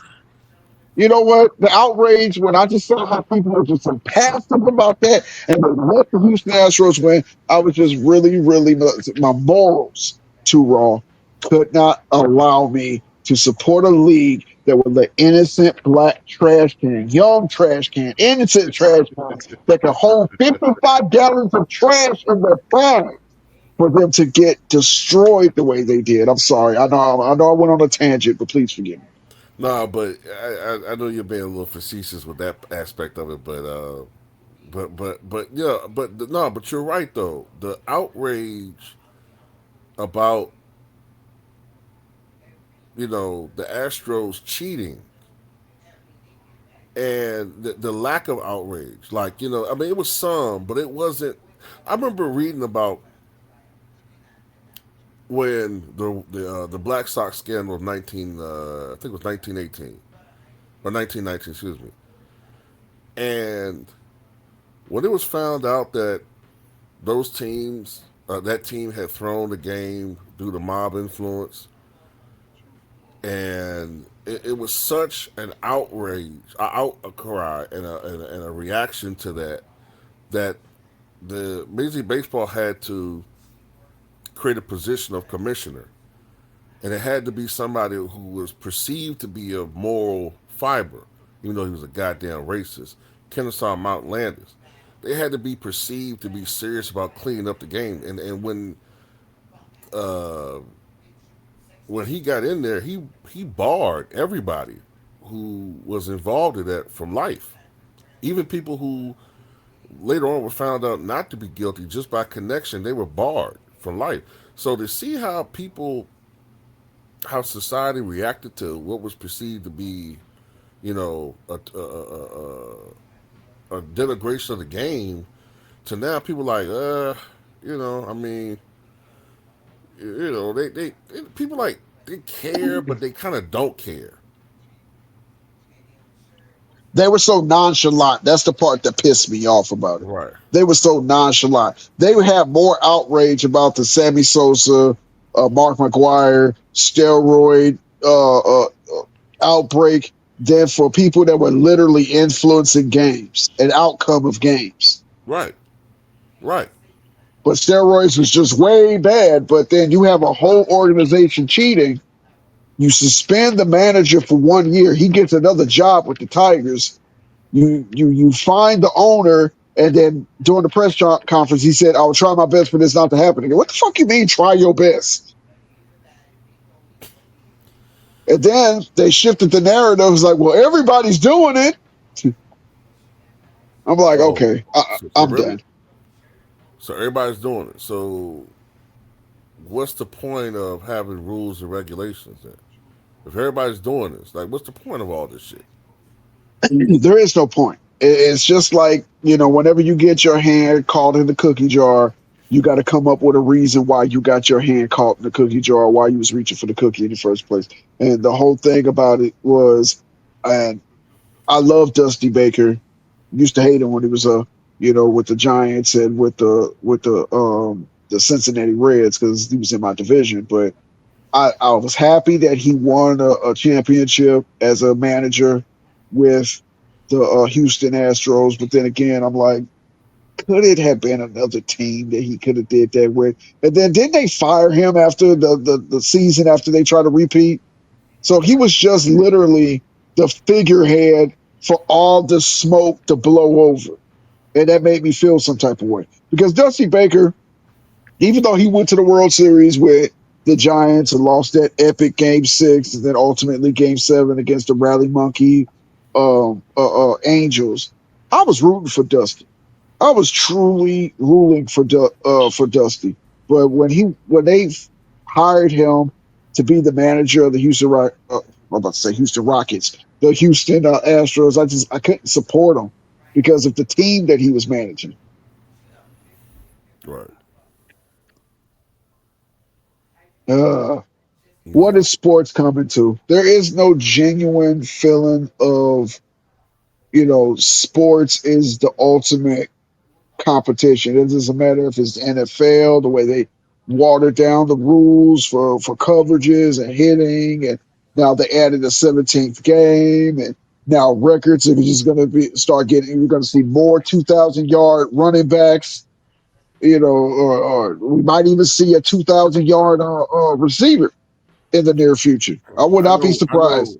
I know. The one record they itching for the fall is Eric Dickerson's rushing record. They've been working on Yeah, that it for a long it time. almost they put public pressure on Saquon Barkley a couple of years ago not to break that record, and he wouldn't have broke it. Well, he didn't break it out of respect to Eric Dickerson, but it's gonna get broke because he had well over 2,000 yards in the 16th game with one game left, and he sat out the 17th game as he just wanted to get 2,000 yards, and then he sat out the 17th game. But somebody's not gonna like or care about or even know who Eric Dickerson is, and it's gonna be 2,200 yards at some point. There's going to be a 6,000-yard passer. There's going to be a 2,000-yard receiver. Yeah, and then never mind the lax, the lax defensive, the rules that make defenses less effective and make offensive players more prolific. Like you said, never mind the extra games. It used to be 14 games in the 70s. Now, then 16 games from the 80s onward, and now it's 17. So you got all these extra games to get all these And records. they're talking about adding an 18th in 2 seasons with two bye weeks. Two bye weeks in during the So season. let me ask you a question: Are they in? If they're adding extra games, are they shortening preseasons? They're going to have to. They're probably going to So, do. They're probably going to do training camp, one preseason game, which is the Hall of Fame game, which is the that's how you feel, or that's how you know football season is right around the corner, and then they're gonna jump right into the season. so they're just begging for people to have more injuries, then, right? Well, they're begging for more revenue. Right. This I has know that. nothing to do with anything but revenue. I They don't know. care. This is the same. This is the same league that knew they had a CTE problem back in the late '90s, and still like, let's ride it out.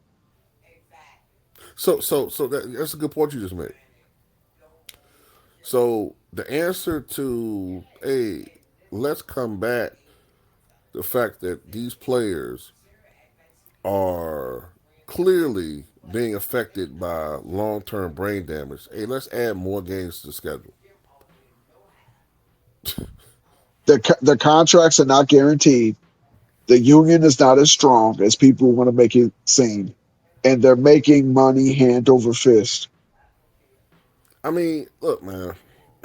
I did a video about this a couple days ago. Do you see what going on with Chris Johnson now, the former running back? Oh, the running back for the Tennessee Titans. Yeah, he has ALS. Oh man. Yeah, yeah. Okay, I don't think you knew. Okay, you didn't know that. Oh Yeah, he no. has ALS, and it's progressed rapidly. 'Cause there was an interview. He should be no more than like in his like mid 40s. No, he's younger than that. He's 39. Oh He's my God. 39. He has ALS at 39 years old. Yeah, yeah, yeah. He did an interview with Michael Strahan a couple of weeks ago, and it's progressed already to the point where he can no longer speak. He has to use that same, device that what's his name? What was that? Stephen The dude Hawking. in the wheelchair. Yeah. I'm more smarter than everybody else. I want to go to Epstein. No, no, you can't. No, no, no, no, no. You can't say that. Okay. Quantum theories. Boop Equals bop MC beep boop squared. bop beep boop. Bang tang, walla bada, bing bang, ooh ee ooh. Nah, but yeah, yeah, but no, but yeah, man, he's 39 years old, man, and already has advanced ALS, and you can't tell me that there's not something going on here. There's been a lot of players who have been diagnosed with ALS. Football players, Steve Gleason, he's fortunately still with us. He has ALS. Dwight Clark, the one that caught that touchdown from Joe Montana in that division What game. was that? The championship, 87 Right. championship Yeah, game? I think it was the '81 championship game against the Cowboys. He caught that game-winning touchdown. Dwight Clark, he died of ALS. Oh Um, man. Lou Mongo Gehrig's disease McMichael, is ALS, right? huh? Lou Gehrig's disease is ALS, right? Right, right, right. And Mongo McMichael, remember the Chicago Bear Oh, dabbled look, in WWE, I moved to WWE. Wisconsin. I moved to Wisconsin the year, matter of fact, I take that back.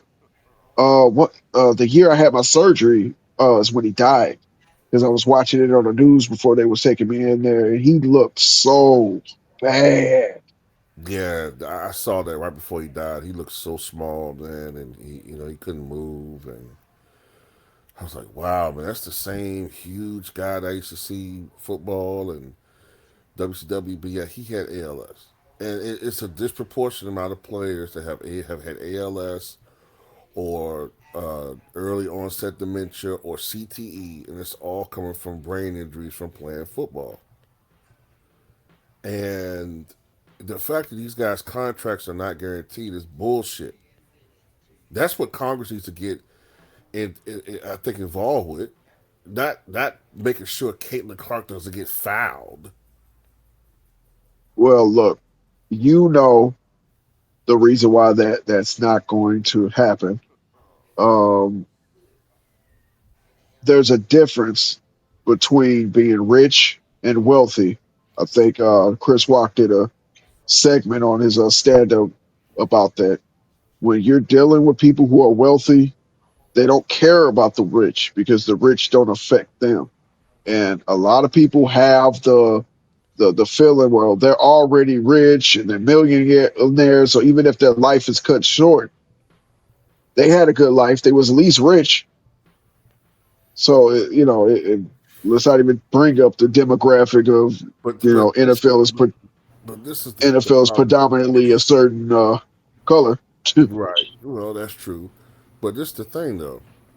A lot of the players who are elderly now, they weren't necessarily rich when they played. The revenues weren't the same. A lot of those guys they played in the '70s and '80s. They made good money, but they weren't making the millions and tens of millions of dollars or even hundreds of million dollars these guys are playing today. So to me, they need to do the same thing that the NBA did. Remember how those players fought to get some sort of, you know, to be able to get some sort of a pension, or even be able to get some sort of health Lifetime care, health and care some and sort of all that other lifetime stuff. hair care, because what happened to George Mikan was an absolute disgrace. I might have to do a video about that. George Mikan died penniless. Oh man, He that's was sad. basically penniless. Like he I think I forgot the exact figures, but he was basically broke, and Shaq had to pay for his funeral. And that's a guy that helped to build the NBA. And I Part of the forgot the first dynasty. right build the first. Yeah, he had the first dynasty, which I hear a lot of these analysts completely forget about that dynasty. I remember I heard Chris Broussard say the NBA has only had three teams to three-peat: the Boston Celtics of Russell, Jordan's Bulls, and Kobe and Shaq. And I said no. Well, he's a clutch client, so you know he's uneducated. So I'm like, no. I'm like, yeah, yeah, I know. But you're like, no, you forgot about George Mikan's fucking Lakers. funny Who is? story. I thought Chris Broussard was Rick Brunson when I first saw him because they looked alike at one point back when Oh, Rick Brunson had before Rick. hair. Yeah, yeah, before Rick Brunson discovered buffets. Well, yeah, Rick Brunson has not turned down a you know cheeseburger that he hasn't liked. But shout out to him because Right. you know he's he was a good basketball player, lunch bucket basketball player, and where he didn't succeed at, he taught a lot of the intangibles to his son, and now his son's a champion, and nobody can take that from him. Yeah, I was just being See, funny. his son can actually play. Oh, another thing. Glad you brought that up. Isn't it interesting how the father son dynamic is not celebrated as much with those two as it is with a certain other father son with ESPN? Well, you know, because they're light skinned. The same way with Dale Curry and Steph. They didn't really give a shit. You never heard about father and son the way it was, forced down your goddamn throat with LeBronian LeBron. You would have thought they were the first father son ever in the history of mankind to play in the NBA, let Yeah. alone on the same team. Oh, I'm gonna tell you another thing I find interesting too. Have you heard about the reports that Klay Thompson is interested in playing for the Lakers? Of course, he said he would never play for the Lakers as long as LeBron's on it. I saw that coming. As soon Right. as LeBron took his talents to Pennsylvania, I'm like, man, here we got a Klay Thompson sighting. Yeah, and it's expected. It got all these people hating on Klay Thompson in the media. Well, I wouldn't. If I'm the Lakers, I wouldn't get Klay Thompson. I mean, he's not the same guy. Like, yeah, you just mad because he don't want to play with your whack ass king. That's all that is. Well, come on now. Don't you think you're not going hard enough when you say whack? Well, this is YouTube, so I'm trying not to. Oh, I'm sorry. Okay, yeah, well. Yeah, yeah. I want to say Uh, something else. I'm holding back, so that's why I I can do that. tell you're doing a good job. The me and you in group when we go to counseling, it's been working. Yeah. So, but I want to try to. I might have to try to wrap this up a little bit, but got a couple things I want to do. But you got anything else you want to say?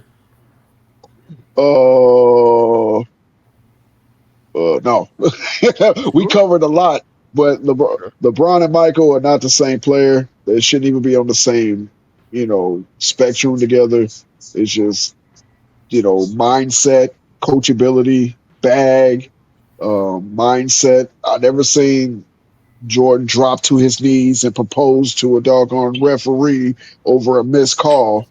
And it's just the thing about it is, as much as I had a lot of love and respect and admiration for LeBron, just the longer I see him, it's kind of like seeing the old chick that still thinks she got it, but she clearly don't.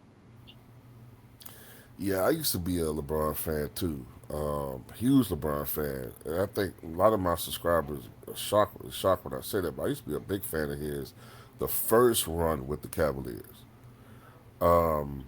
I think I started souring on him a little bit, like you said, when he went to Miami. I didn't like it. I thought that went against the traditional competitive spirit of most players. Like I'm like, okay, why are you joining with what I saw the opposition? Like why are you going to join Dwayne Wade on his team? Like, it just that was so foreign at the time to like our generation. But what really started making me look at LeBron the wrong way is after he has that horrible meltdown in the 2011 NBA Finals. He says to people who were critiquing, his performance, well, essentially, yeah, basically he was like, people who say talking what they're down to saying, them. right? People who are saying what they're saying. Look, they're gonna wake up and live their life while I'm living my life. Well, basically, he's saying like, you know, you guys are peasants, and I live the life of luxury. That's pretty much what he's saying. Like, yeah, you guys can criticize me, but hey, when you wake up, your life is shitty. Well, I'm a millionaire, and I looked at him like, fuck you, man. I got at least You one. know what? I think I'm I allowed did one that. out. That was like a slow burn to me because it took me a couple years to realize that was more of an insult than what people let on. The media was saying he was just mad, sour grapes, this and another. And then the next year they wanted to try to make it, oh, look at revenge LeBron and blah, blah, blah. But really, in a sense, it was like nobody, they tried to do the narrative now about everybody in the world wanted to see you fall. It's like, no, we were actually riding and rooting for you. But Hmm. the way you basically said, fuck everybody else that doesn't like me or doesn't like how I disappeared in the goddamn NBA finals, then, be glad that your election's getting cut off tomorrow. Yeah, that's pretty much what he said. He said, "So who cares?" It's almost like he's saying, "Who cares if you don't who cares if you think that I played like crap in a basketball game? In reality, guess what? I'm still a millionaire, and you're gonna have all those life problems that I don't have. If that's Ha not ha the ha most ha ha. elitist, yeah, if that's not the most elitist thing that I've ever heard an athlete say, and that's when I really started looking at him differently, and I still didn't turn against him completely.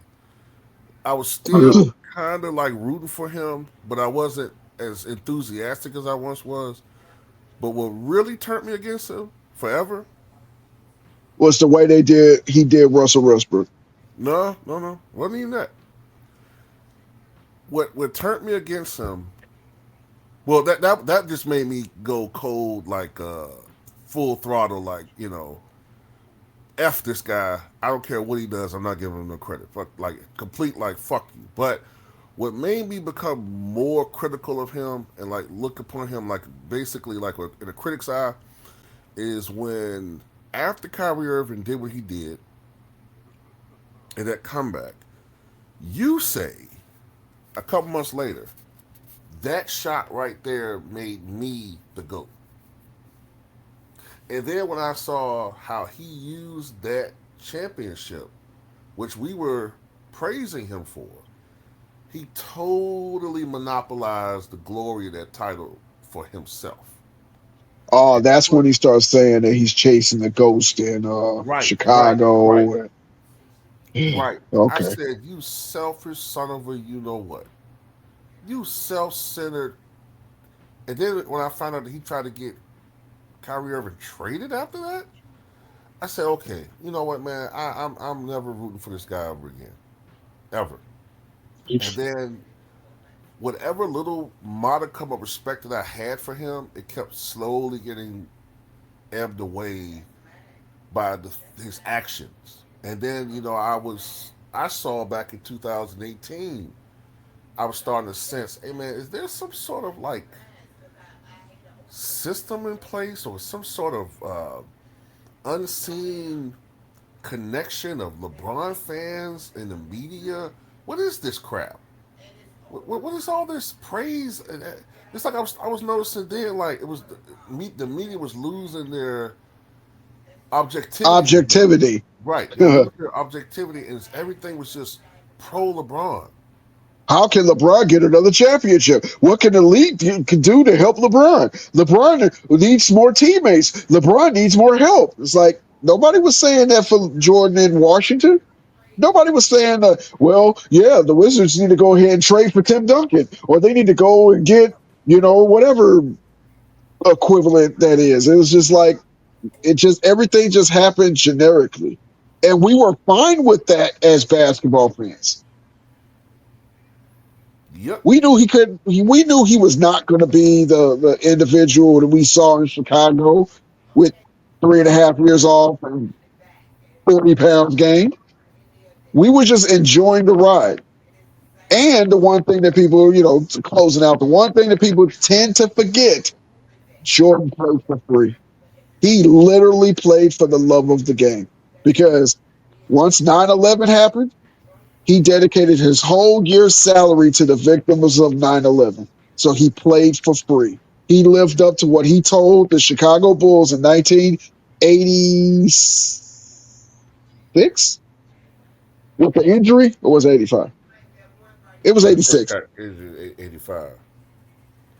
He said that I have a love of the game clause in my contract. And that's why I respect him because I didn't need money to play and hoop when I was growing up. I just loved playing the game and I just got better at it. And that's why I admired him. I looked at how he did his thing. I was never going to be 6'6". I was never going to be that, but it was the mentality that I wanted to emulate. So that's the biggest reason why LeBron can never, ever, ever be Jordan because the mentality is too different. Yeah. Yeah. Let us pray. And with that, I'm gonna end this discussion, as I'm calling it, was a discussion that we had, and I'm gonna hit you up later on if you're not busy for a little bit. All right, bro. All right, now, Thanks for having me. no problem, bro. All right.